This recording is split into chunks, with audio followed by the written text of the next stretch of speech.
Welcome to Mokena's Front Porch, a Mokena history podcast with Matt Dalick and me, Israel Smith. This is a conversation I was really looking forward to having, and it turned out to be as good as I expected, I think. I really enjoyed talking with the Bergmans. Matt was not able to join us, but our friend Tony Margis came and sat with me, and Tony and Dave know each other, I think mostly from hanging out at Little Al's, but so they know each other, and so it was nice that Tony was able to come and join us. He shared some historical things as well and information that he has. So that was nice to see him. We also, as we've been doing this summer, we recorded this episode sitting on my front porch. So you'll get to enjoy the sounds of downtown Mokena, like the train, cars, and my neighbor's kids playing. It was a beautiful summer night, so I couldn't pass up the opportunity to sit out on the porch and have the conversation with the Bergmans. The other night, Matt and I sat down to record, and we talked a little bit first about the Bergmans, and I wanted to get his perspective on why he believed they were important and their historical role to our village, so that we can kind of understand going into this, the background. And, Dave spent his whole life working on Front Street and living on Front Street. He has a great sense of humor. He has his stories are really interesting. I'm hoping we get a chance to talk more. Although he told me he ran out of stories, but I don't think I believe him. Before we get into the conversation, you'll hear Matt and I talk a little bit about the Bergmans, and then once we get into the recording, as I've had happen a couple times here and there was a small glitch, and I did a brief introduction that was cut off. And as we're talking, we are beginning with Mr. Bergman talking about when his father passed away. And so that's where that story starts. But you didn't miss anything before that, but there's nothing I could do about it. So other than an introduction of Tony and the Bergmans and thanking them for sitting down and talking with me, which, again, I will just say to them, thank you. They were very nice to come over here. We had a really nice conversation, and I'm glad we finally got to really meet and talk, and I'm sure we're going to have more opportunities to talk in the future.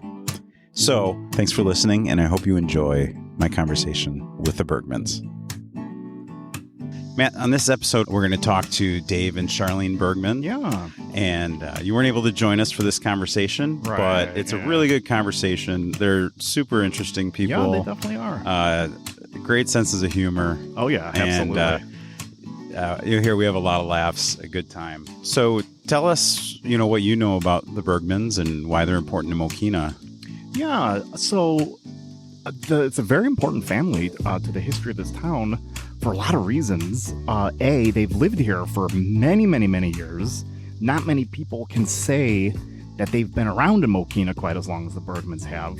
Dave moved to town, and of course I don't remember the exact year right off the top of my head, but it was right after the end of World War II. So this is right after 1945, maybe around 46 or so.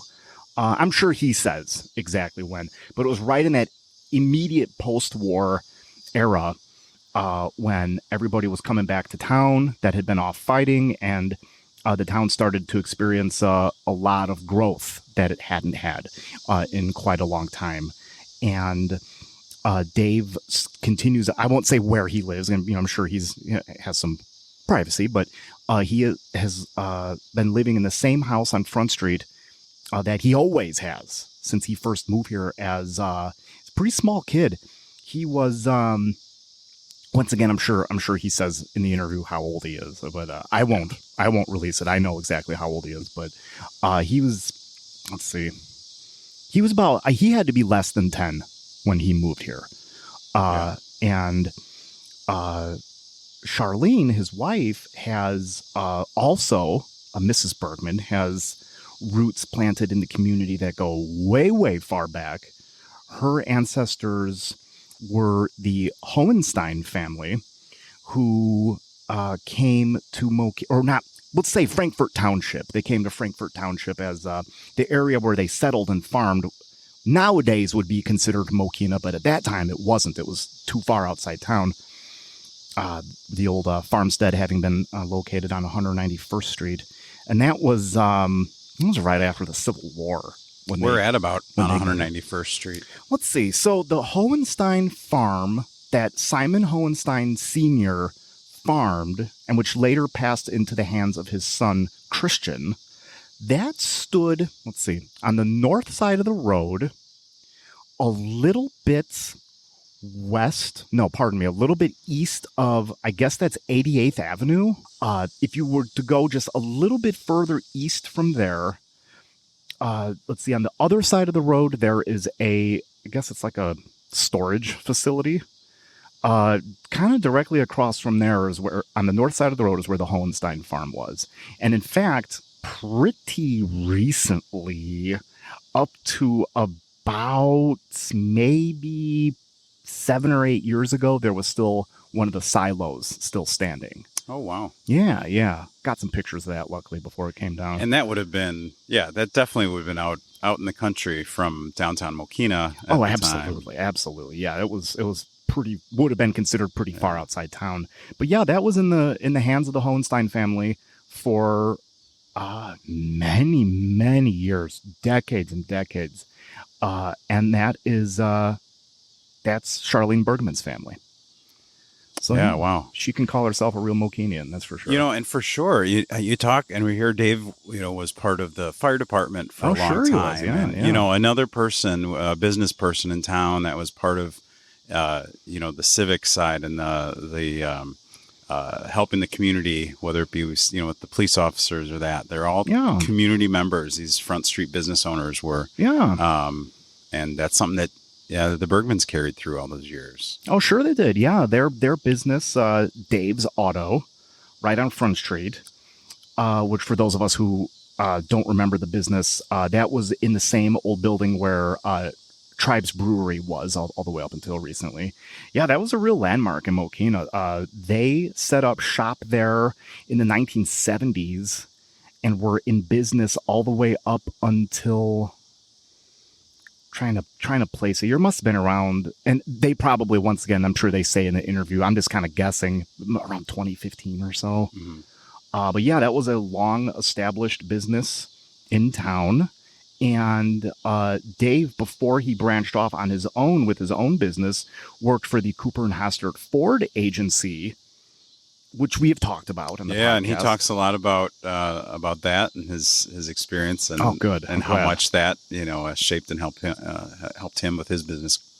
Yeah, really neat the way he's tied to so much history. I mean, then when you think of the Cooper Hastert, in the years they go back, it's really incredible.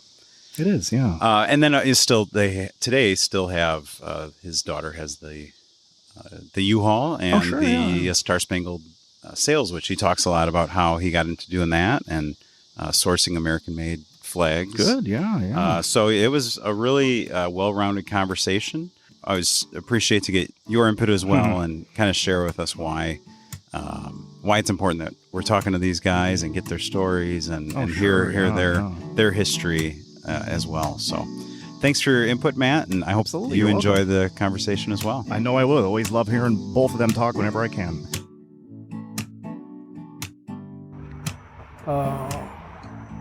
In 46 at an auction down in Joliet. And where was the house at?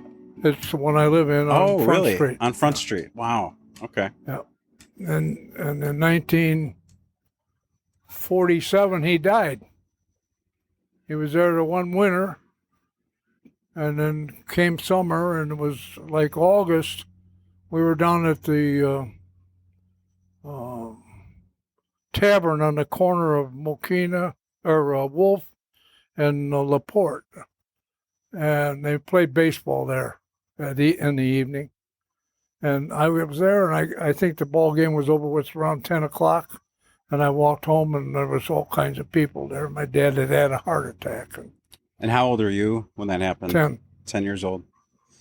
So what happened after that? You stayed in town? It was just, No, do you have siblings? I got forced into moving in with my aunt and uncle, which was my dad's brother and his wife, in Chicago, on the south side by the railroad, by the Rainbow Beach, 76th Street and Exchange Avenue. Okay. And from that point, why don't you feed them flies while we were here? I know Rainbow Beach. Got a fly bug in you, huh? Yeah.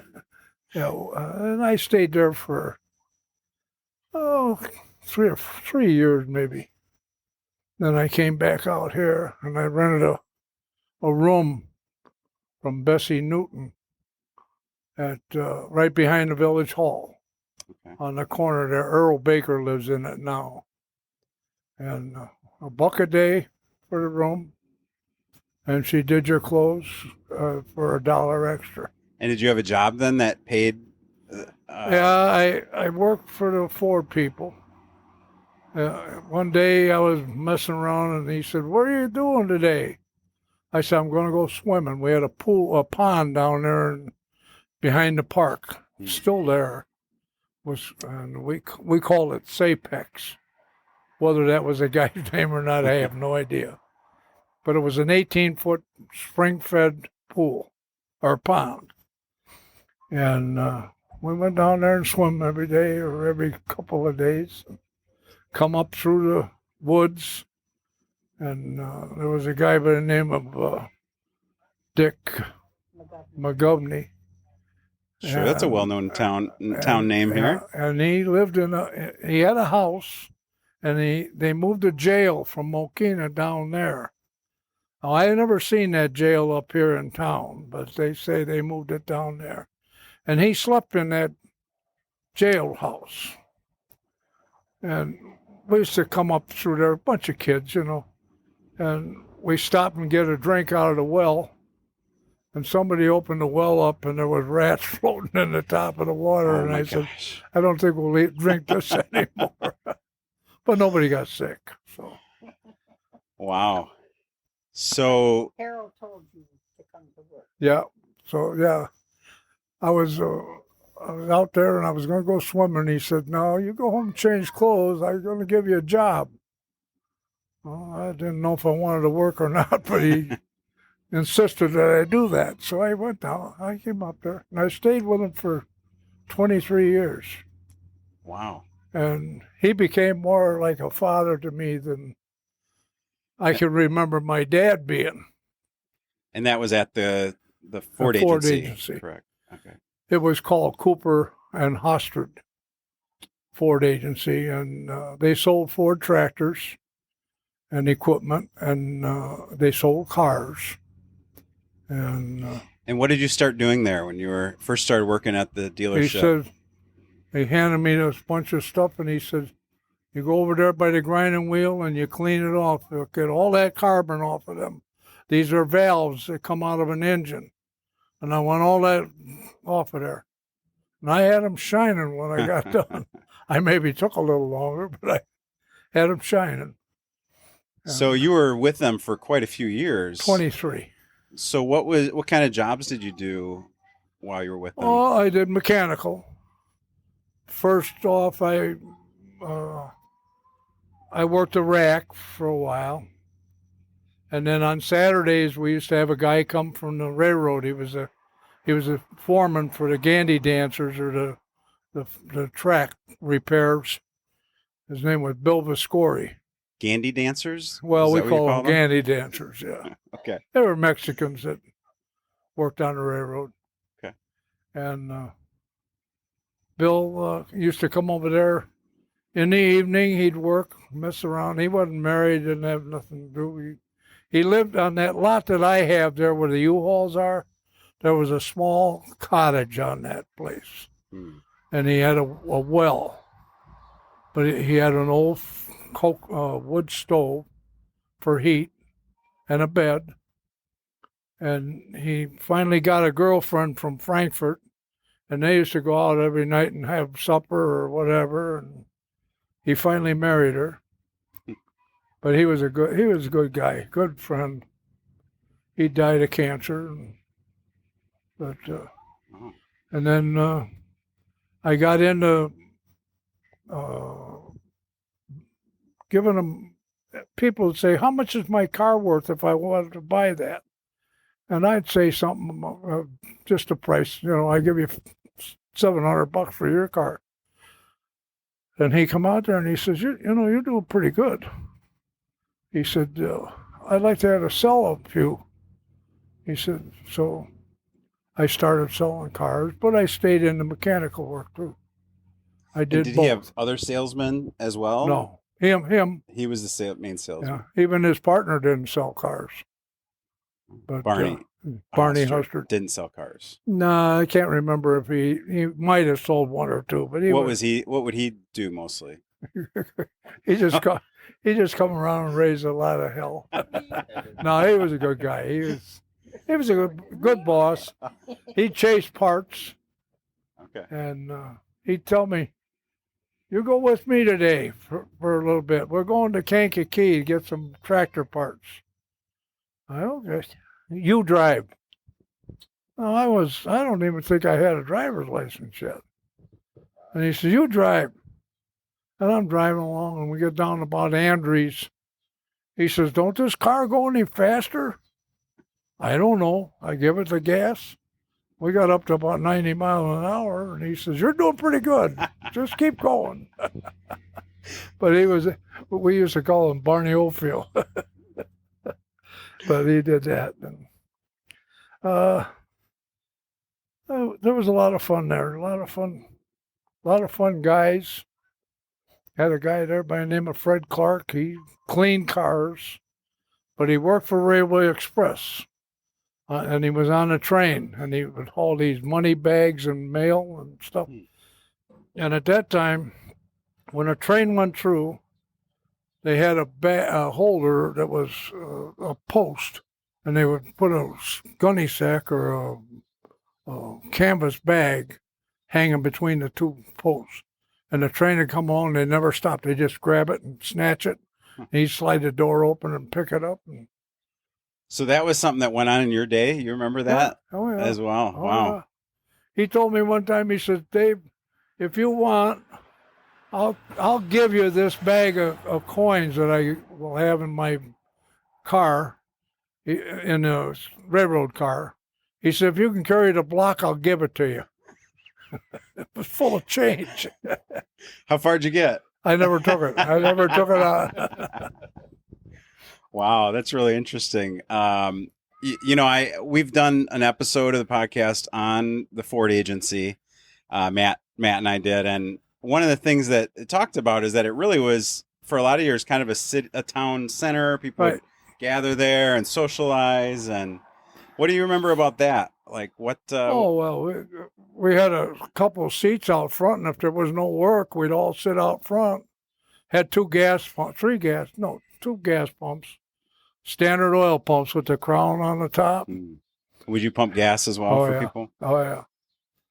And we'd sit out there and kibitz, smoke cigarettes, and whatever. And then somebody would say, "Well, there's a guy in the back wants an oil change." Okay, then a couple of us go back there and change the oil. And it was kind of a haphazard deal at that time. And we had a lot of fun, though. Eventually, so the Cooper Hostert Agency opened in 1916, and I had read somewhere you started about 1953 working for them. I can tell you that they used Harold Cooper, who was my boss. He was the Cooper part of the business, his dad and him, because Barney and Elmer Cooper were brother-in-laws. And they used to farm out here on Route 6 and Wolf. Well, then they came into town and they opened up this garage. And they both worked it. And then Harold came in and took over. He was a big guy. And he used to tell me that he worked for Ford Motor Company up at 130th and Torrance. Mm-hmm. That was a plant. And they used to put the bodies of the cars in the boxcar. And Harold said, that was my job up there, was to put them bodies in the car. And he'd say, I'd call them up on the telephone and say, there's a carload of cars coming down. Don't move nothing. I'll take care of it when I get home. I know how to unload it. I'm the guy that loaded it. And they just let it sit there. He'd come in, there was a siding on this side of the tracks. Well, the depot was there also. And they would put that on the siding, and he'd go in there, and I wasn't with him when he did that. That was long before me. Them were Model Ts. And were they still putting the cars together? They put them together in the there? back shed. They had a back barn that faced Front Street. The back was at First Street. And they had a rail in the ceiling. Went around, was a U-shaped rail. And when they got the car in, they would push the chassis and the engine and the steering wheel were all together. And the wheels were on the car. They would push it, and then they would lower the body onto it off of this track. Wow. And then they'd bolt it up and do the wiring and the gas lines and all that kind of stuff, because the gas tank was already in it. And, I didn't never see this. They just told me about it. So, but. Well, hopefully when this gets released to the WW Wide World Web podcast, the Heggwish Plant is the oldest Ford assembly plant in Chicago, 130th and Torrance. Yeah. So I have pictures from when it opened to pictures to every millionth car that was sold at that plant. So I'll make a copy for you guys too. Any idea how many million?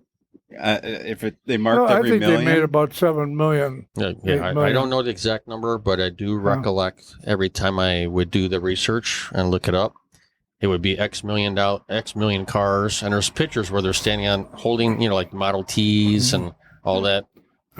That's the oldest plant. So the one in Chicago Heights is just a stamping plant. That's a stamping plant. It's a stamping plant where they make the pieces for the car, but the assembly plant is 130th and they had a plant in Livonia, Michigan, also Torrance, that right. made engines. Yeah.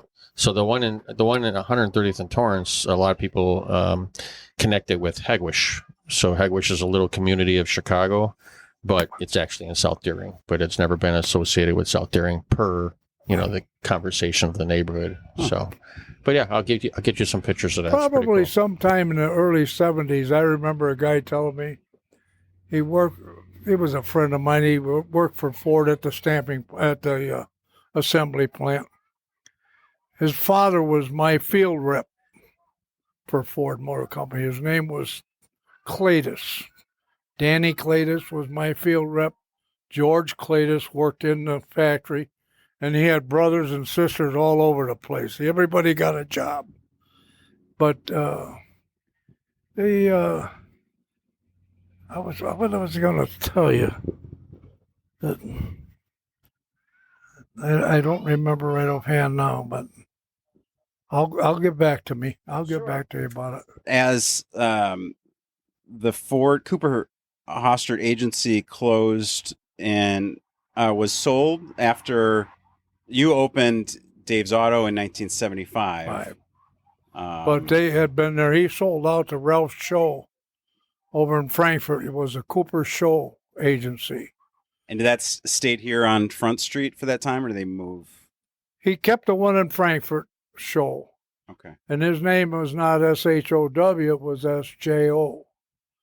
And Cooper was his father-in-law, wasn't it? He married one of the Cooper girls. From Oregon. And they came here, and then he bought Cooper Hostert out. I was on vacation in Colorado, and I called up to see if everything was okay. And first thing he said is, we're having a terrible time. He said, I wish you were here because the transmission on this guy's car, we've had it out 3 or 4 times, He said, we can't stop this noise that he makes. He said, he steps on the gas and it goes, "Rrrt." I said, well, it's got a broken motor mount. He said, what?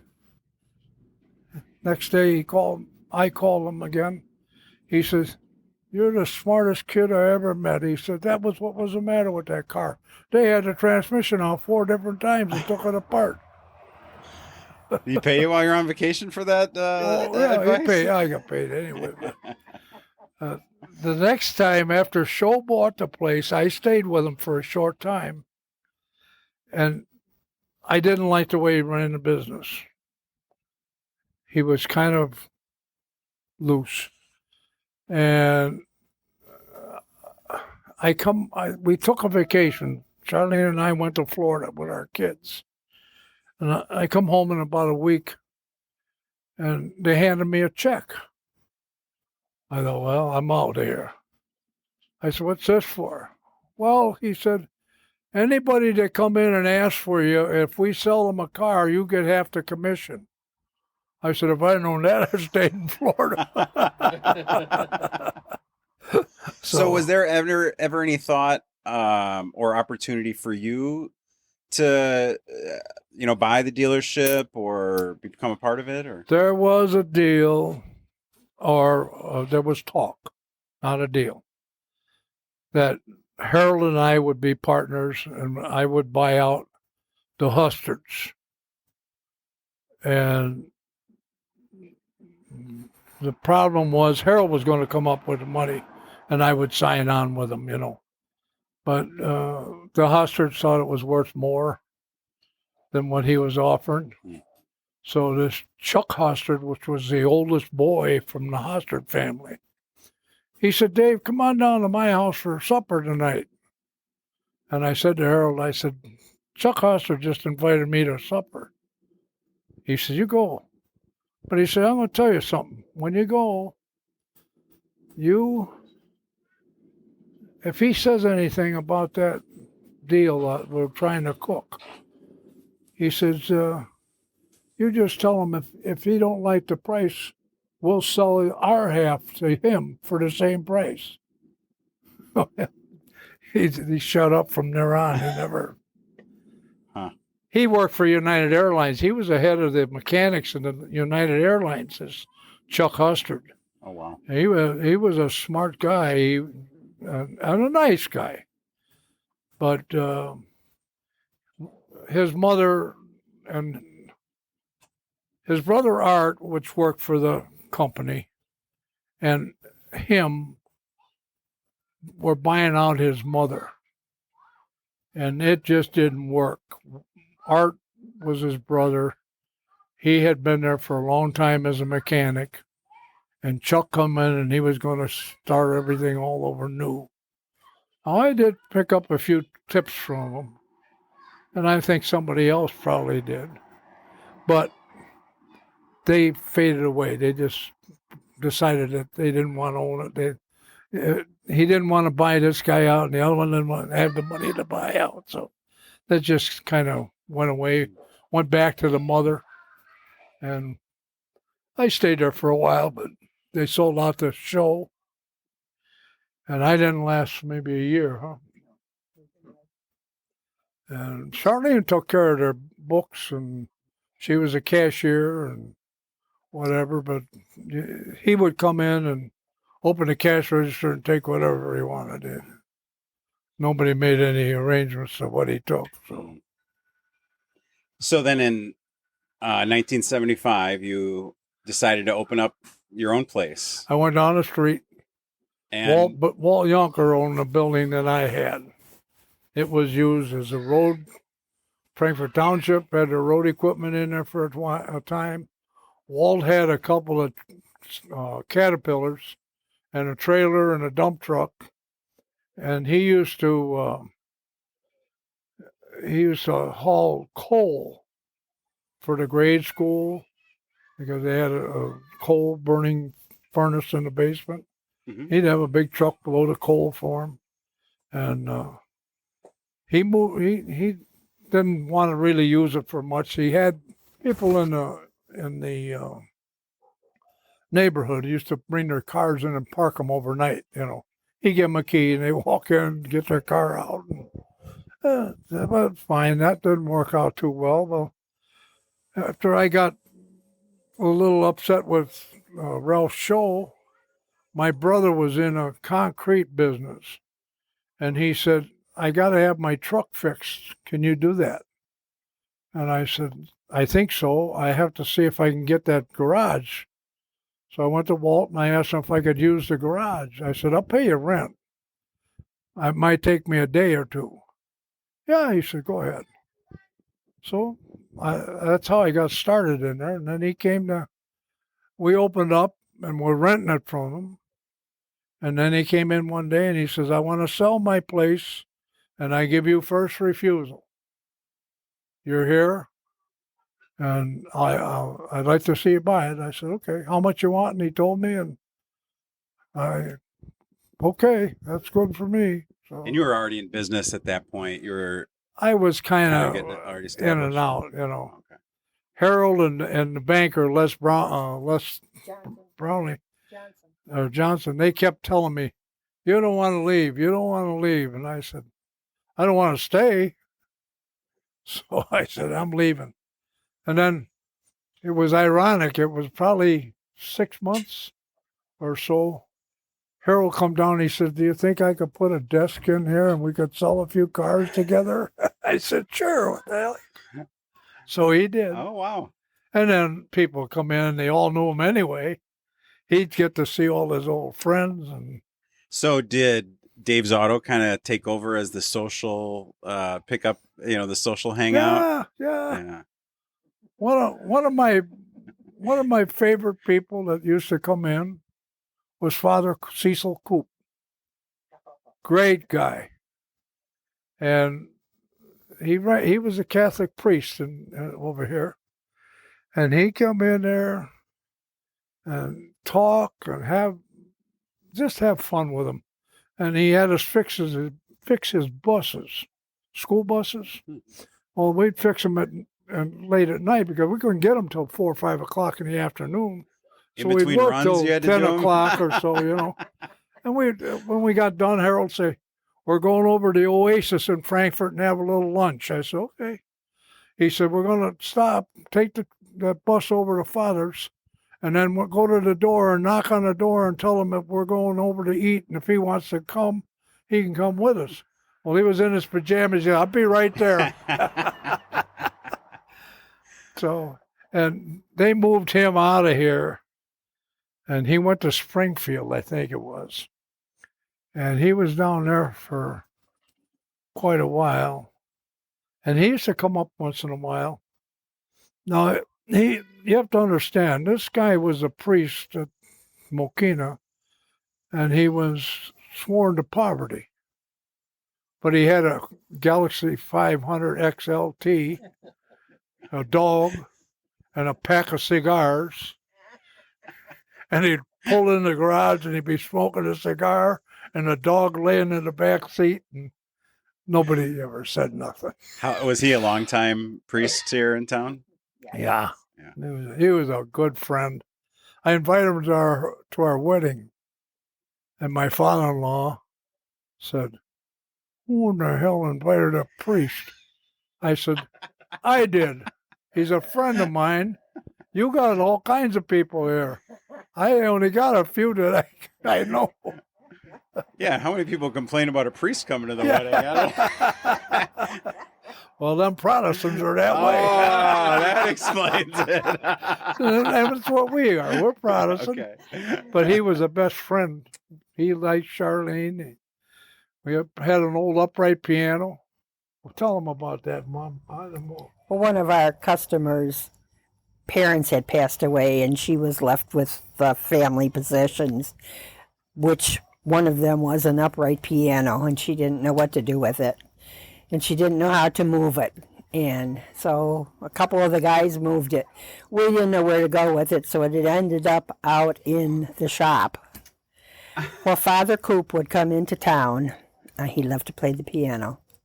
And he would get out there. He had his chair, And he would sit down with the cigar in his mouth, his dog laying by him, and he would play and play, and everybody would just come in and enjoy it. It was just I don't know where he stayed fun. when he came up here. I don't know either. Was he playing church music in the? Not really. Played all kinds of stuff. But he when I get ready to leave and he might be there, and I'd say, I'm going to breakfast tomorrow morning. Meet me over here at the restaurant. Doc's. Okay. He'd be there. I'd buy him breakfast. And he was just a super guy. Now, I'll tell you something that probably you won't believe. He walked in the back door one day, and I had a mechanic laying underneath the car. And he was saying, where the hell is that son of a bitch? Where is that son of a bitch? And Father Coop walked up front, and he got a hold of Barney Hustard. Barney, I want to ask you a question. Yeah, he says, what part of a car is a son of a bitch? And Barney looked at him, and he said, what are you talking about? Well, he said, it must be a car on a car because the guy underneath there is looking for it. Wow, what a character. Any other characters that you remember from your days that were memorable? Nah, not really. We had a few characters, but Tuffy Hummerding, Francis O'Brien. yeah, Francis O'Brien, he was quite a guy. His wife was a postmistress, and Meaning they delivered mail or no, ran the they post just office? had a little post office there. Oh, yeah, okay. And she and my mother got a job there. She was a civil service. She was filing bonds in Chicago at the Merchandise Mart. And she put in for this job as assistant postmistress, and she got it. So she worked there for a couple of years, I guess it was. And was that when the post office was on Front Street? Yeah, it was right where that, where that vacant lot is there between, the hearing aid place. Right next door to that, there was a small building. And there was a guy by the name of Andy Haar, and he was a barber. And he had a shop there. He was a barber, and in the back, he had a pool table. So kids would come in there and play pool and stuff to get a haircut. And that was... That was where the post office was, on the corner of Front and Mokena Street, where the hearing aid place was and just moved out. That's the first post office I knew of. And then they moved down to the building down the street, west. Okay. And that was built as a post office. Yes. Is that right? Yes. Okay. Well, I don't know that it was built. It was there when we come, but it must have been a rental place. Because when they went to build the post office, they built it down there where that, next to the driveway for the bank, that Right, the Nas by building. my building, Yeah. by sure. Dave's Auto. And then there was a building that was savings and loan. Then there was an alleyway, and then the next building, they built that for a post office. And later on in years, it became a printery. Guy did printing, business cards and all that kind of stuff.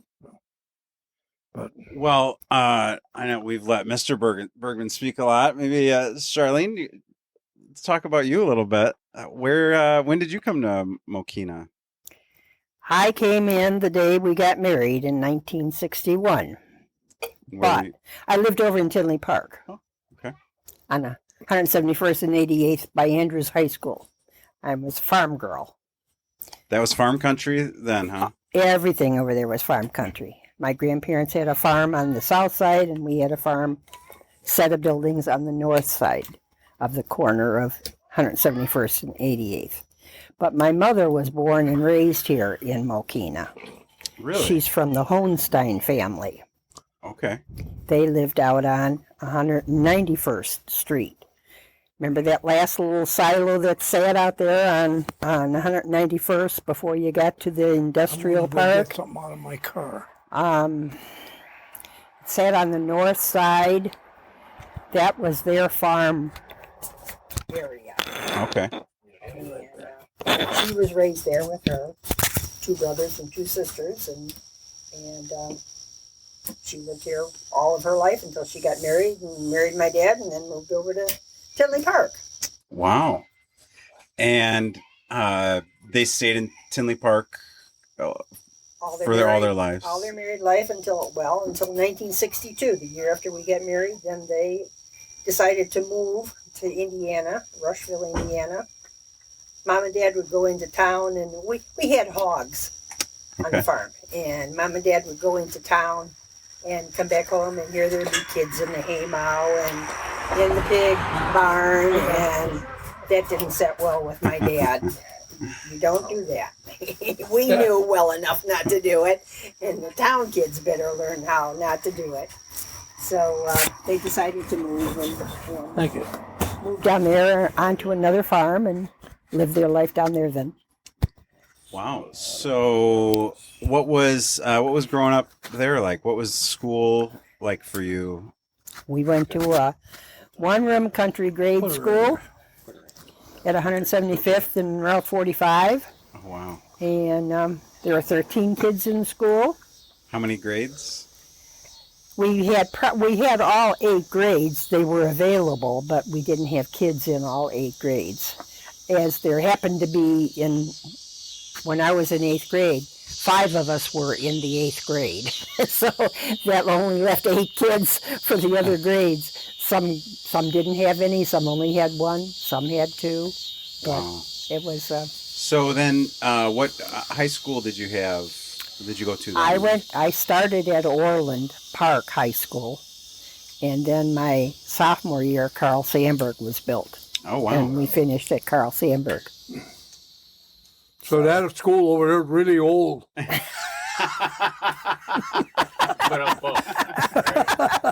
You were there before me. That's Father Coop. Oh, wow. Father Cecil Cooper, during his early years at the pulpit of St. Mary's original Little White Church. So he was a priest when it was at the old white church there. Mhm. Wow. Yeah. No, it wasn't in that. It wasn't in that white church. That he started there, and then they built. Oh, I didn't remember him coming and doing that in there. You got the picture of the people in front of Ford Garage? It's in here. And I'll show you what I've got too there are a couple pictures I found. Yep. Oh, here. That's 1956. I remember that car sitting out front. Yeah. Oh, wow. That's a neat picture. Yeah, we've got that one at home somewhere. Yeah. You know, and that's Barney Hustard out front. All right. Those This are is all the great. guys that You've were- got them all written on here. Yeah. So this is in front of where? Cooper Hustard. In front of Right Cooper here. Hustard. Right in front of this That's building. there. Okay. And then written on the back, you have from left to right are Fred Clark. Yeah. Fred Clark and Question mark on That the one second there. one. that was Barney Hustard's son-in-law. Okay. And it was I never knew what his name was. I can't think And then of it Barney's now. next to him. And then Barney Hustard, and then Irv House, and the big tall guy in the back was Art Hustard, and the 2 boys there, the one with glasses sitting on the bike is Tony Dinah, the barber, and the other guy is Joey Gabarsik, and he had his father owned the Royal Blue Store. Which was on the west side. The Lashology building, Chase, that's up Yes. there now, right? Yeah. So, do you know when this picture was taken? Any idea around the year? Vernon Haig is the other one that's in there. That's Oh, okay. Fred Clark, Vernon Haig, Barney Hustard. Now that's Barney's son-in-law. He married one of Barney's daughters. Well, Tony looks like he might be just in grade school. I don't think he's in high school at that point. Yeah, it looks pretty young here. So, See that? Tony... I have an article at home from Tony Yeah, we had the Standard going Oil into pumps, the military. Oh, and that's Barney Hustard out there pumping gas. So you can probably backdate that. I think Tony is about 83 right now, if I'm not mistaken. talking about? age. Young You're Tony. talking about Tony Jr.? Yes. that's Okay, young. so Tony Jr. went into the Marine Corps in 1959. I have the article at home. So he would have had to be 21. Now that building there, what is that building is there, that burnt down. That was an old barn. They used to have oyster suppers down in the basement. I didn't go to them. Harold told me about them. But the funny part of it was, this was two big doors that folded together, this way. And I got called out one night by the police. Maybe we think somebody's in the garage. Oh, can you get up here and open it up? I said, yeah. But when I got there, I said, it's already open. The door's open here. Well, is there a light in there? And I said, yeah. Well, can you go in? I said, hell no, you got the gun, you go in.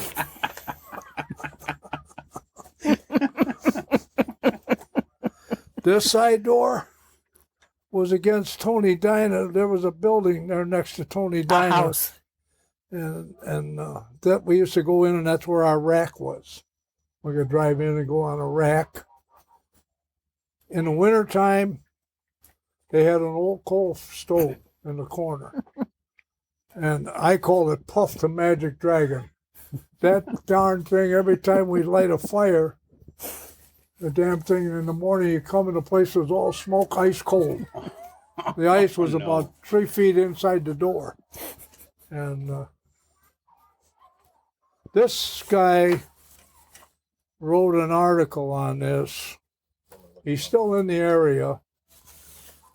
Bob Baker. Bob Baker. And if you'd like to read that article, I'm sure it's pretty nice. He did a tremendous job, but he got in trouble with the village. And they No, these are. more or less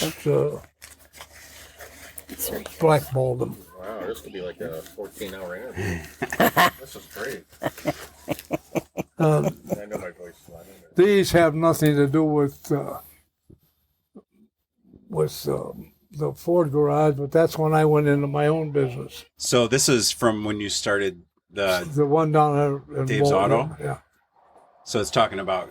So it looks like this is from February of 1998 in the Lincoln Way Sun.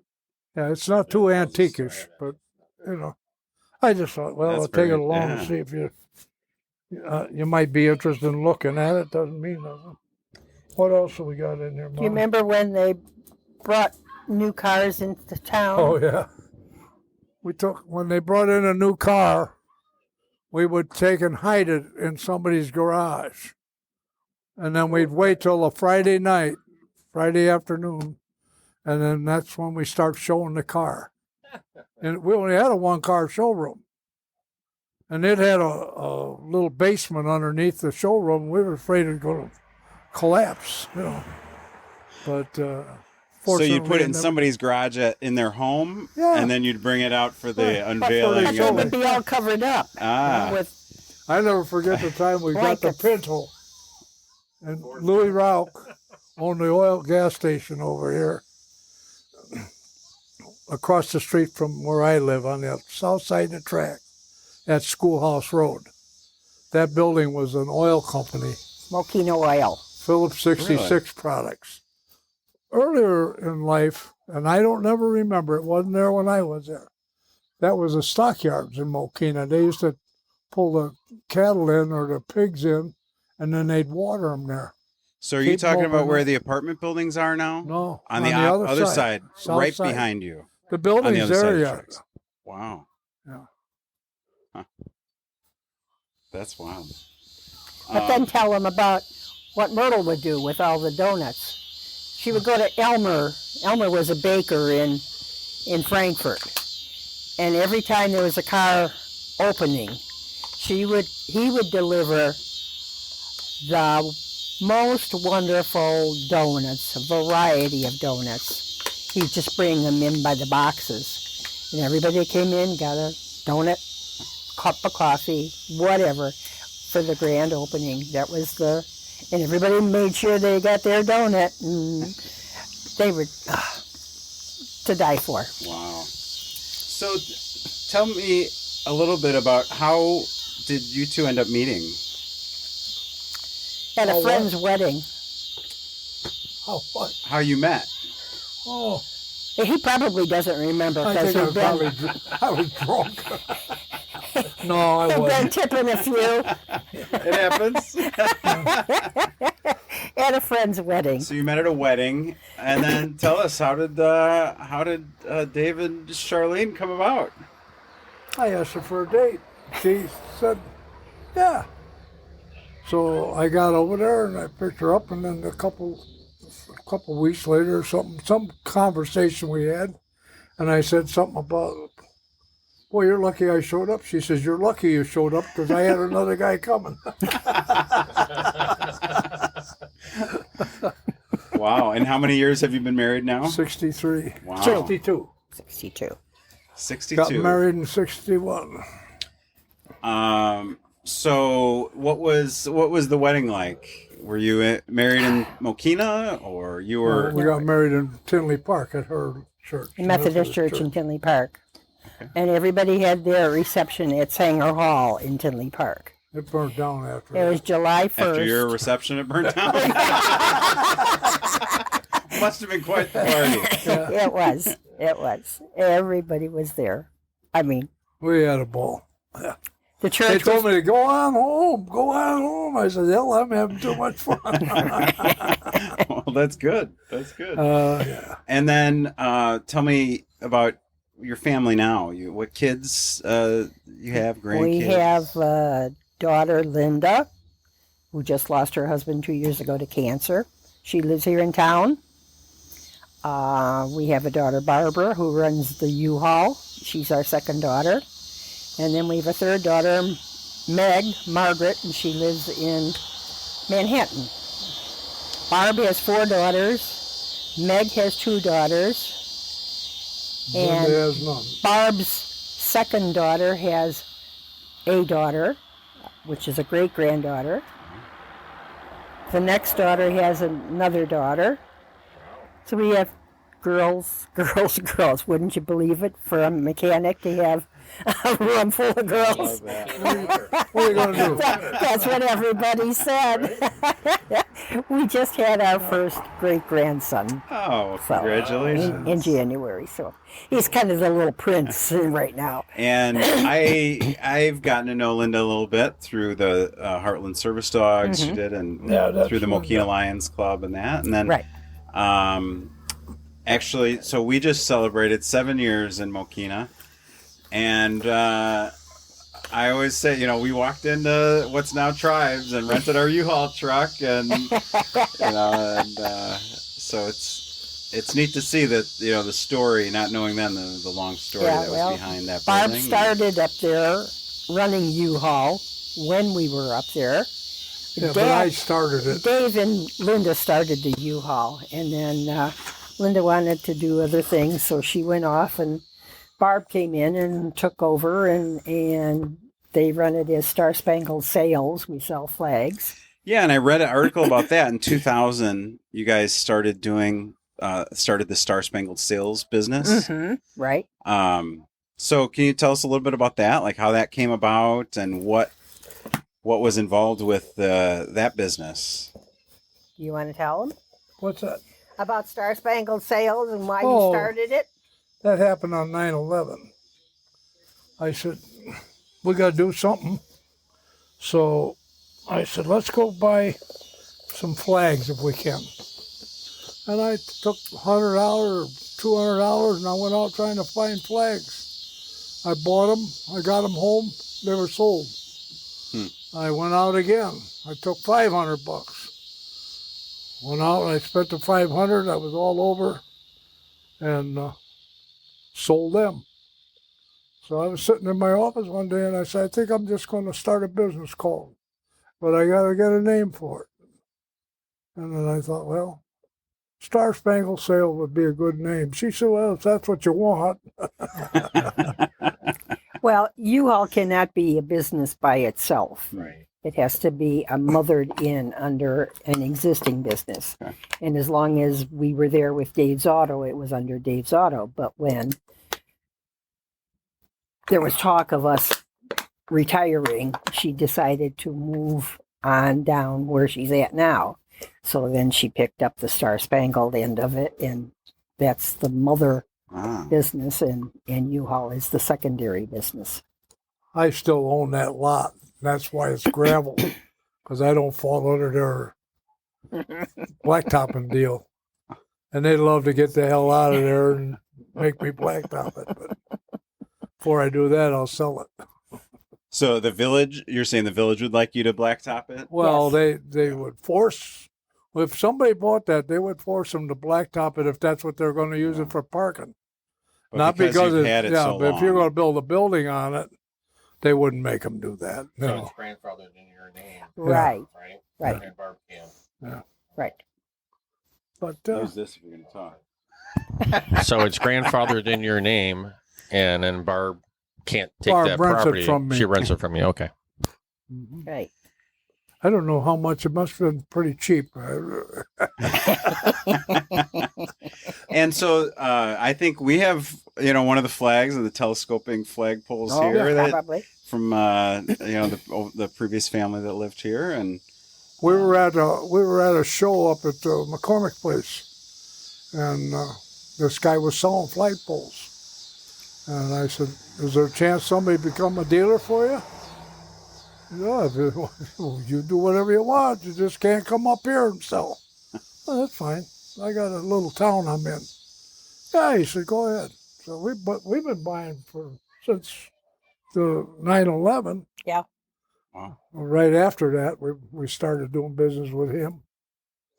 And I bought one, and my son-in-law, Barbara's husband, is a Mexican. And I had a lot of deep thoughts about all that. And then it turned out that it was okay.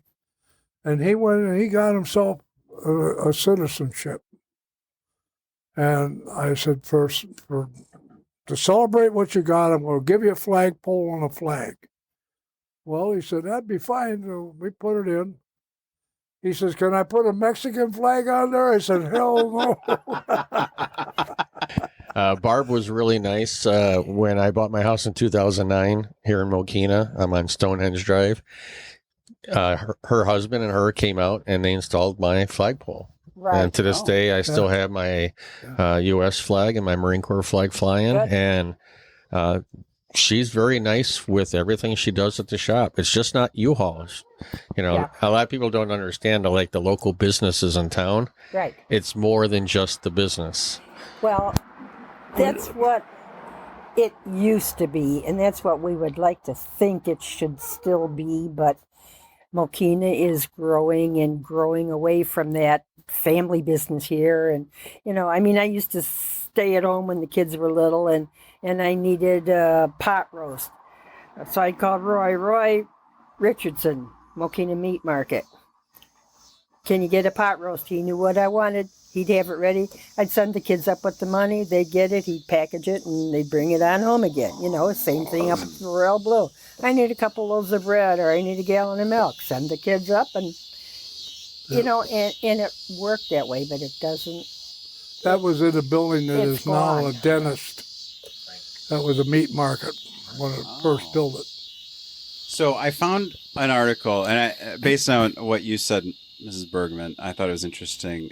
There was a 2006 Southtown Star article about Front Street, and you guys were featured in it. There's a great picture of you, Mr. Bergman. And Tony Dima on there talked about the days when farmers would come to town and do all their shopping on Front Street with grocery stores, taverns, butcher shops, 2 car dealerships, a boarding house, sweet shop, post office, and hardware store within a few blocks. Mm-hmm. So, that had to be a totally different town, a totally different Oh, yeah. time.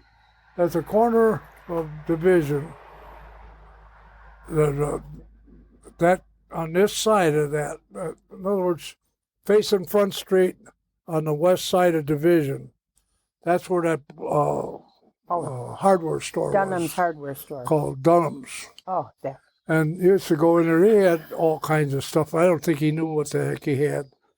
And he'd say, I'm looking for the, I just sold the last one. That was his famous words.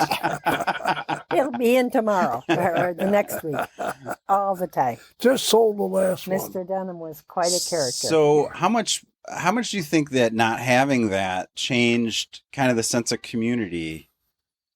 Well, it killed Front Street. Front Street will never be back to what it was. There'll never be businesses on it, I don't think. I'm about the last one.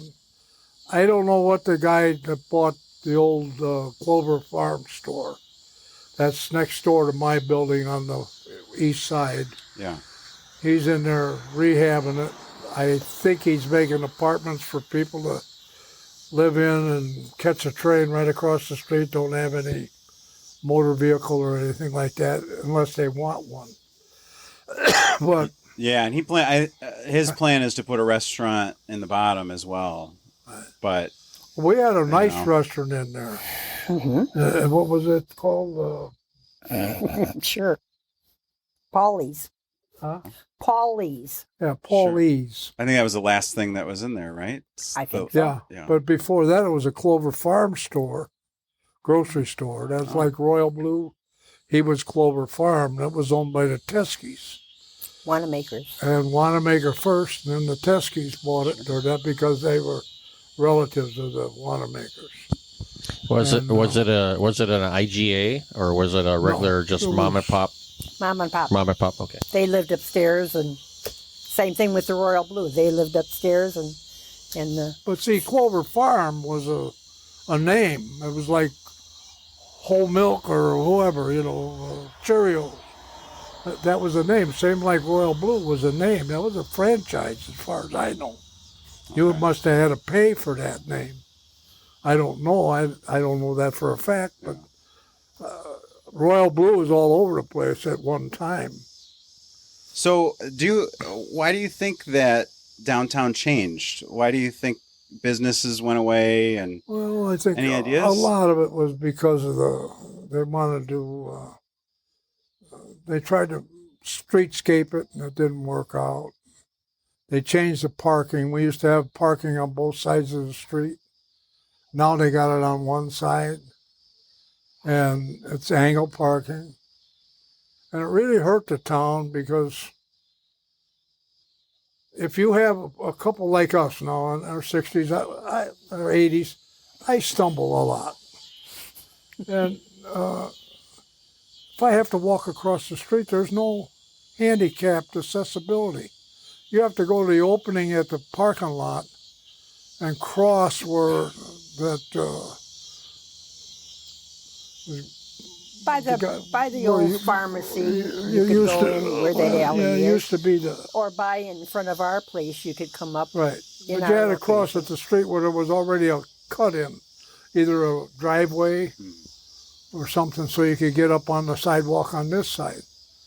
If you go down that street from Mokena Street to where the old drugstore was, you can't cross that street with any kind of public access. You have to step off the curb and go, and hope you make it. So, is there a time frame? Do you think when it really you saw kind of a shift? And because interesting enough, in that same 2006 article, I think they quoted you, Ms. Bergman, as saying Front Street was once a vibrant venue, then it died. But in 2006, you said you thought you saw it picking up again.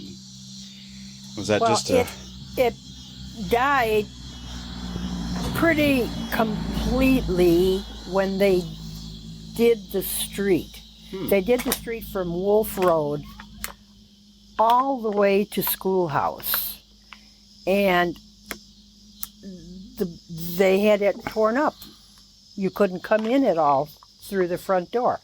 We had access from First Street. We were fine in that respect. And I'm saying it picked up in 2006 because we had a steady set of customers. But new people coming in town, once they had the street back, you could only go west on it, and try to turn into Park. they had taken the parking on the north side of the street away. And the parking was only at an angle, and it came from the west. So you had to come from the east and turn and try to make it into one of those parking spots. The old people couldn't do that. They were not used to that. That was not their way of operating in Mokena. So they gave up. They moved. They went other places, and once you lost the post office, everybody came to the post office on Saturday morning. Everybody came to Mokena State Bank on Saturday morning. Everybody came to the drugstore on Saturday morning. You couldn't find a parking space on Front Street on Saturday morning. You go down Front Street now, and you could shoot up, I don't know what, and not hit a thing. Why do you know why or what the justification was for moving the post office to Wolf instead of off of Front Street? It wasn't big enough. It wasn't accessible enough, evidently. It didn't have enough parking. It only had parking on the side of the building. Sure. And things were moving on. The gas station, which was on the corner where Patterson's dental office, that was gone. So that area had changed. They had to have parking, although they don't have street parking up there. They had to have their own parking lot. Newer people came in, not that newer people are bad, but newer people came in with different ideas and just changed the town. And it doesn't really sit well with us. We still grumble and, it's not the Mokena we knew, but we have to realize that things have to change, have to move on, but we just lost a lot. We lost a lot. I don't know. When we took the carnival off the street, we used to have a carnival on Front Street. You couldn't move on Front Street when the carnival was here. And, we can't have a carnival down there. It's too, da-da-da-da-da. We'll move it out to the 191st Street out there. They moved it out there. And the parents said, I'm not going to take my kids out there because I could let them run uptown here. They could go uptown here all by themselves, and I didn't have to worry about it. Now I can't leave them out there. I have to stay with them. What am I going to do when they're on the rides? Everything grew up, and we stayed behind, I guess, because the fire department come along and they said, go ahead.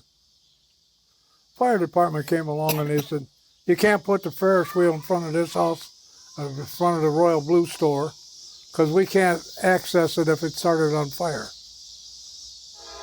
Okay. You can't put it here because you'll have a fire there too. That's an old building.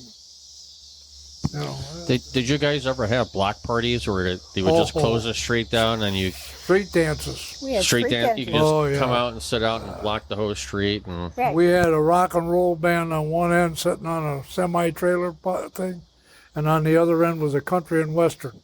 And then half the night they'd switch, and the crowd would switch with them. We had a ball. That was fun. But, That was a good time. we don't have Tuttle's anymore, which was dry goods. They had everything. They sold TVs. They sold pins and needles. They sold buttons. They sold birthday cards. They sold everything. We don't have that anymore. We've got all of these dollar stores all around. And it's just get in your car and go. Take the business out of town. Yeah, you And can't we're put taking- everything in 4 blocks, That's the trouble. Well, and you got to think the growth of Mokena with subdivisions moving further and further out, downtown becomes less of a focus area. Clearly, they've put a lot of focus on the LaGrange, I-80 area there. Well, Grange Road is not that prevalent of businesses. Everything, the back of their buildings face 45. If you come on the west side, they do have a few buildings that are there, but most of them are set back quite a ways. So when a guy goes by there 50, 60 miles an hour, he ain't looking for that kind of stuff. So they're going to kill that too. You know. I don't know. A little bit. I mean, I want to talk about, because Dave, you were part of the fire department I was for on the fire a department. long time. You talk. I don't remember how many years. I was there when they had the 50th anniversary Okay. of the fire department. And they just, so in 2017 had the 100th year anniversary, isn't that right? Yeah. Oh, wow. Yeah. Yeah. So did you get to ride in the old fire truck when it was? No, I No. didn't.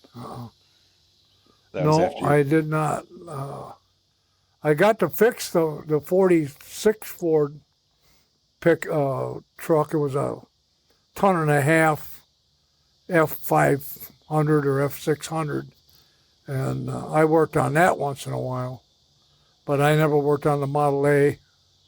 And they got a pull cart also there, where the hose is on it, and they run up to a hydrant and hook it up, and then run down the road with it. Any big fires or any big activity Oh you yeah, had? the Ford garage that I was in burnt down. That was while you were. I was not there at that time. I was in my own, but it burned down. We remember we walked uptown. Fred Rao was a fire chief at that time. There was a big house between Tony Dinah's home place and the garage, a big home. 2 older ladies lived in it. Yeah. And it was in the middle of summer, hotter than Hades, and it started burning. And it was right next to the garage. So and Dinah's place, which was wood, and the garage was wood. And everybody's concerned, and then there's the gas pumps there. Oh boy. So everybody turned out for that. And I don't remember what happened. There was Grotowski he was a mayor of this town at one time. He's dead now. But he was there. He had Associate Attraction was the name of his company. And what they would do is they'd buy these small cars like a Volkswagen or something, and they'd build a rack around it, and they'd make floats for parades. Huh. And he did some of that in there. And what else they had there? A flag company. Grotowski owned that. And then he left that. Somebody else bought in, and that's when the fire happened, I think. I think know. that was what happened. They had a lot of there was material. a company come in called Vandominiums. They redid the vans. Yeah. And a guy worked for me, Tommy Doyle. He was working for Vandominiums as a body man and a painter. And he come down and he said, Dave, I can't work with these guys. You got a job? And I said, yeah, come on down. You get tired of putting in shag carpet, or? Yeah, I guess. Yeah. So. Didn't he paint the... Disco lights, dice on the Didn't he paint mirrors. that Yeah. big cow Yeah. Oh, by the creamery? the creamery. Really? No. They brought it in from Chicago. No, that's not that cow. Not that cow, but a big one like That was for Tino Lettieri. He had a grocery store up there in Chicago. Okay. And he had this big overgrown cow that would probably stand as high as your roof here. And Tommy got a ladder and he worked up there. There was a hole in the head of it. And he patched it up, and then they painted it, and they took it back to Chicago and put it up in front of that grocery store again. Wow. He died, Tino, but his wife still lives here in town. He had a couple girls, and I don't know where they're at. But, And then there were a couple. I saw, Charlene, that you were the village secretary for about 9 years. Is that right? Right, but I was also the village clerk for when Mr. Sorensen passed away. Was that after you were secretary? I was secretary from about 63 to 71. Okay. And I don't remember exactly when. I think Mr. Sorensen passed away after that. Mrs. Sorensen basically was the village clerk at their house. Mr. Sorensen had another job, and she did all of the paperwork. And she needed the job as village clerk because she would then get paid.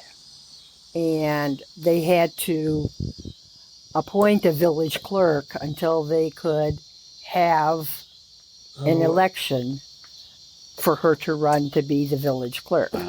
So they appointed me as the interim village clerk to fill in the position until they could set up the next election. And then Rita ran for the election and she won, and she was village clerk for many years after that.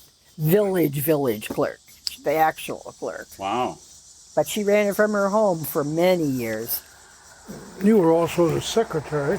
I was the secretary, yes, right. I took the minutes for the village board, for the plan commission, for the park board, for the zoning board. I found a picture, an article. Don't say it. See if you remember that. Don't say it.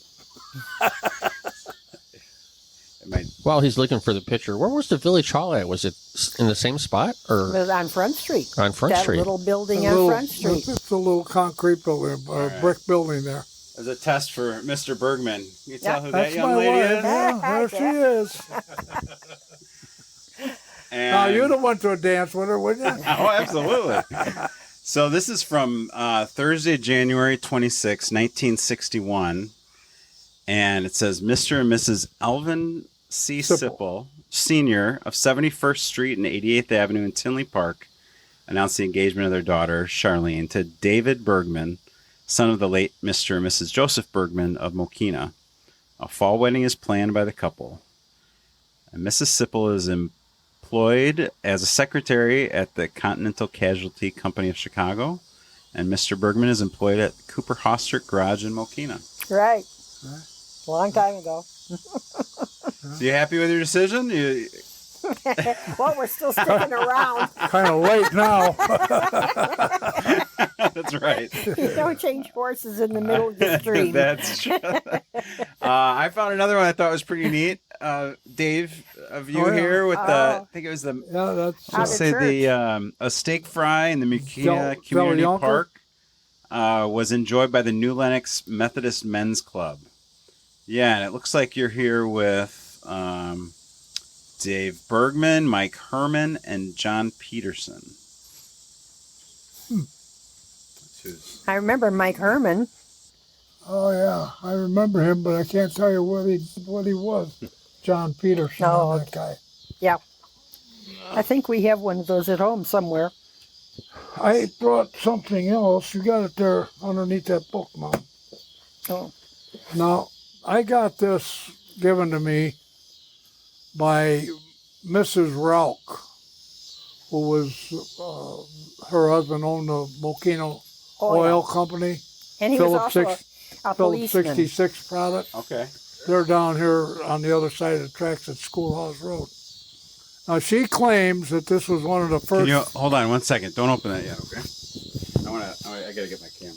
He wants a picture of the flag. Yeah. Okay. Can we turn Well, I'm going to have to stand up to get it open. Want me to help you out? No. No.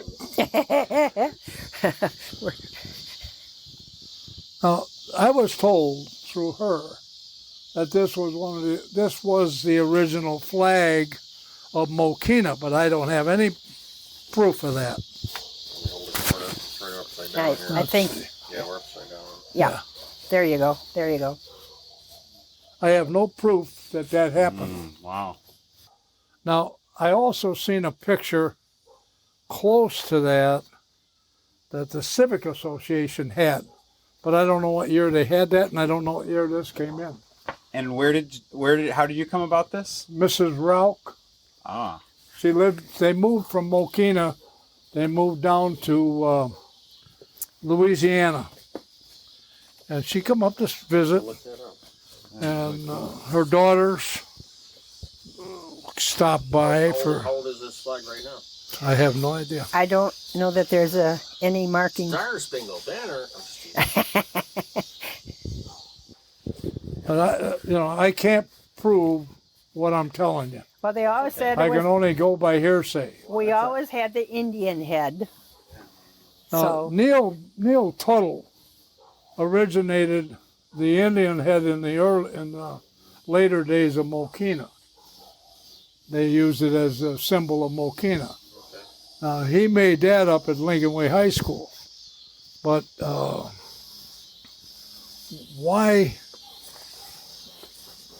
why she told me that, I haven't any idea, other than the fact that I go by what she tells me. Her husband was here for years, and the family was here for a long time. I think you got to make it a bend here. It folds in half. It folds again. Fold that, Mom.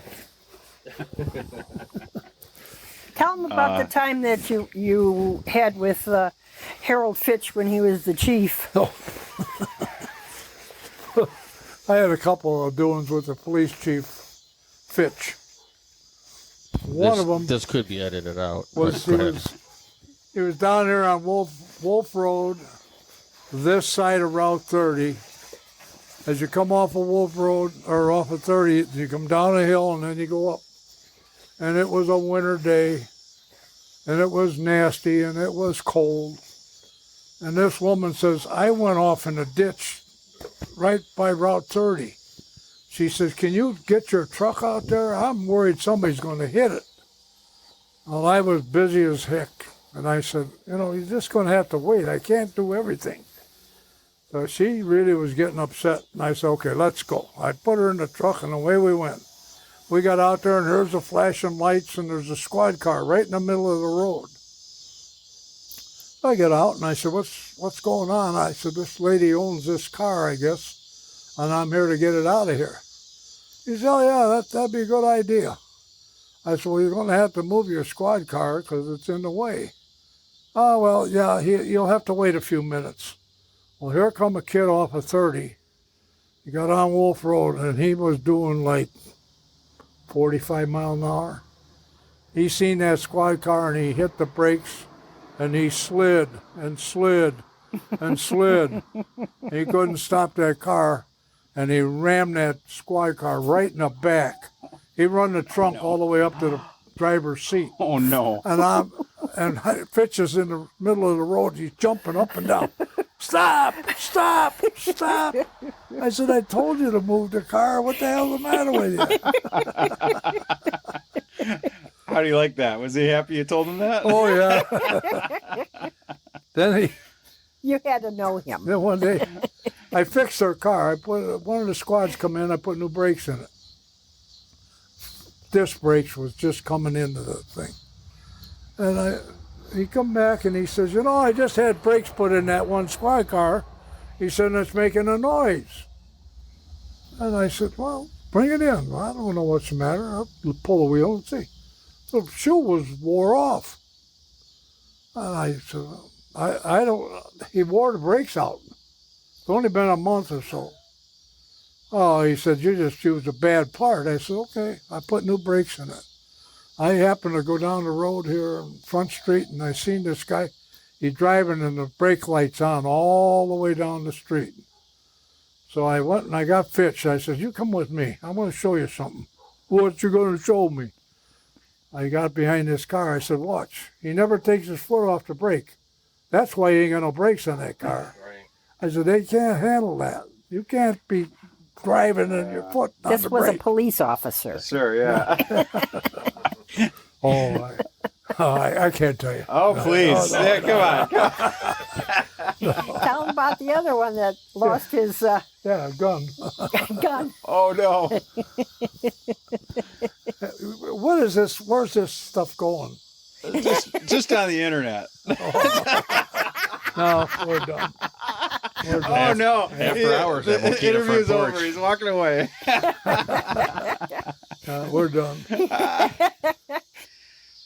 Why? Maybe just tell why did you guys choose to spend your lifetime here and your family? What was it about I Mokena? liked it. My wife wanted to go back out farming, but I didn't know a whole lot about farming. I had farms, some in the, I pitched oats in the field, and I drove a tractor and stuff like that, but it really wasn't my cup of tea, but But you made it work in town? It was a good place to raise a family. yeah, we had a lot of fun. We lived on Front Street. We had 3 daughters, and they could walk to school because they only had to go to Willowcrest. Of course, there was a crossing guard, which was fine, but they would come to First Street and pick up another bunch of kids. Then they would come over to the next street. And once they were out of my sight, they were within the sight of another mother. And she'd watch them until they got to the next house where they picked up some more kids, and our kids had a rule. They couldn't go past 3rd Street. You better not ever be found beyond 3rd Street. And everybody in town knew them. Everybody knew our kids. And if they get in trouble here, they get in trouble at home again. And it was just a regulated living type of environment. There was the fire siren went off at 9 o'clock, and you can look on Facebook today and see all of these kids who are in their 60s. What do you remember about Mokena? The fire siren going off at 9 o'clock, and I better be home. Bolted home, right? You start running. Get out of our way. And it was just where the police station is now. Used to be the fire station. When our kids were little, they closed Front Street from Division down to Schoolhouse. The kids would all come in their costumes, and they would parade. They had pulled out all of the fire trucks. Kids paraded in 5-year-olds, 6-year-olds, and they all got a prize. And it was just the biggest event for the kids ever. And who was doing that? Who was putting that on? The fire department did. Wives. Yeah, the wives. One of the other big events in town. Women's auxiliary, they called it. Yeah. And we used to have a water ball team, and we played water ball. They put a beer keg on a wire and 2 posts, and you try to shoot it over their head. And Del Junker was pretty good at it. And we finally beat Manhattan. Bob Borden over there, but nobody could beat him. And we finally got him beat. Water ball, huh? Water ball. They took a hose and a pumper, and they get pressure build up, and then they would aim at that barrel or keg of beer. Wasn't any beer in it, it was just empty. And then you try to shoot it down to that end. Huh. They'd start out in the middle, and then you work back and forth. That was every Sunday. Wow. In the summertime for the fire department wives. You and wore the children. you wore your bunker coat and your boots and your helmet. It was already like just at a fire. Wow. And we got some pictures of that. I don't know where they're at, but another big doings for the fire department. The auxiliary always had a spring luncheon for the town. They'd pull all the trucks out of the fire station, move them elsewhere, and all of the wives would make all of these dishes and bring them in, and we fed I don't know how many people, table after table after table. You didn't go to any restaurant and eat that day. You came up to the fire station. It was just an event in town. It was just Mokena. Yeah. that was a Just one closing note. Only been in Mokena for 14 years, but I guarantee you when the whistle stopped many years ago, you were like in heaven because you live right on the railroad tracks, correct? None of them houses weren't on there. That house wasn't there. That house was Hall's. This one was Jake Barron's. And then Oliver Schaefer lived in the next one. So do you miss the whistle Bobby at like Fremmel. midnight? See, it really came over us and hit more on First Street, People would come up when we were at the garage and say, "What time is the next train going by?" I don't know. You better go there and get a schedule. I don't know. I hardly notice it after a while, right? You don't. Yeah. When we were kids, we get recess. The trains were steam engines at that time. Wow. And when them steam engines come through town, they were chugging. They would blow black smoke and it'd go all the way over to the playground. You could feel the hot cinders in your hair. Wow. And the smoke. Wow. Can you talk a little bit about, so how long is it's been about 5-6 years now since you sold 2017. 2017. So what was that process? How was that for you? Was that a hard process for you? Was it? Not really. I was there for 40-some years, 42 years. I was getting old. I was in my 60s. Time to quit. Yeah. Yeah. So then, go ahead. I haven't missed it. I mean, I miss the people, but I haven't missed getting up at 5 o'clock in the morning and hustling and trying to get out by 7:30 to be up there by 8 o'clock, and who knows when you get out at the end of the day, because 5 o'clock was quitting time, but if somebody's car was there. Sure. There's plenty of times I worked at midnight or later, putting an engine in a car or finishing up something. And then, watching the process after you sold it to tribes and that, what did you think? What did you think about what they did? How was it seeing? Well, I was surprised at a lot of stuff that he did. And then other things that he did was fine. I can understand he blocked in all the windows. I had like 3 windows or 4 windows down the side of the building on each side. He blocked them all in. They didn't have anybody. But I suppose he didn't want somebody breaking in there. And then the front windows, I had one that had a crack in it, but the rest of it was pretty good. But he took them out, and then he put windows in there that could open and close in the front. That was a big move. Then he put a new door on the front, new doors on the back, concreted the driveway coming in. Village was just dying to have me put blacktop in there.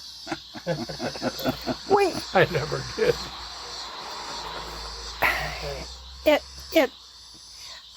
I don't have any feeling about, just not seeing the people. But as for not being in business anymore, we went back there a couple of times. It wasn't the same. We have a daughter who is Barb has never gone back in the building. She says, I can't go back in the building. It's not what we had. Her kids were raised there. Her 4 girls were raised there, and our other daughters, 2 daughters were there. We babysat them all. We had a room, and they had their toys in it, and you get in the back room and play, and shut up and let me alone, or come on out here and help me. And they all helped. They all did. They all remember it as a I had a pig roast place to down there play for and people. have fun. I did a lot of things. I miss all the spinning wheels because every time you drove down the street, when you came up to the shop, Barb had every flag, every kind of spinning wheel, Right. all kinds of cool stuff. Yes. That was like a staple. And she still has all that.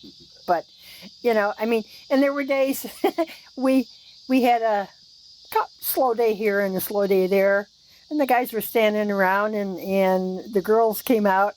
They were, we were playing soccer in the back, kicking the soccer ball back and forth. The mechanics were kicking the soccer ball back and forth. Hey. It can't all be work. It's got to be a little fun here and there. Sure. And the girls remember that to this day. We were up at the garage all the time, and we talked to, we helped this customer, and we helped that, and it's memories for them too. Yeah. Well, I really appreciate you both coming and talking with me tonight, and coming and sitting on our porch, talking a little bit. My grandfather was a mechanic in Wisconsin in a small town and had a U-Haul dealership with it. So, and I see the old pictures of my grandpa it was Burlington, Wisconsin for 45 years, had a shop that's still there. My uncle runs. Right. So that is those play an important part in small towns. And I really appreciate you guys sharing some of your story with us. I don't think there are any old timers left in business that I can think of. The bank has changed hands. Yeah. Grocery a lot of them stores. are dead. Yes, of people that's died true, but their families are even They gone. were involved with. They're not here. They've Dell moved on. Yunker from the fire department. And I think Fitch is in Texas, but he might be dead by now. And Tino Lettieri, he had the liquor store. He's dead. Yeah, it's But he wasn't an old timer here. But he made a mark. Yeah. No doubt about it. Well, as have you.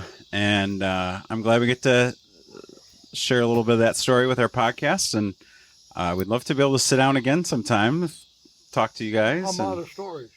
You're out of stories? We got them all?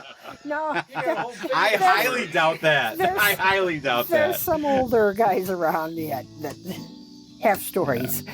Well, thank you guys very much for talking with Okay. me. I appreciate it. And Thank you for having us. Absolutely. Thanks for taking up our time. I hope you enjoyed my conversation with the Bergmans. I really enjoyed sitting down with them, and I'm glad we got to share that conversation here. If you're enjoying the podcast, it would really help us out if you would share on Facebook our posts and our messages about the new episodes. Also, if you're able to go on Spotify and Apple Podcasts and leave us a review, that would be really helpful as well. You can send us an email at mokenasfrontporch@gmail.com with any show ideas or questions or any comments you want to share with us. We've been getting a few emails lately, and those have been really good and actually are going to be leading to some shows coming up soon. So thanks for listening, and we'll see you next time on Mokena's Front Porch.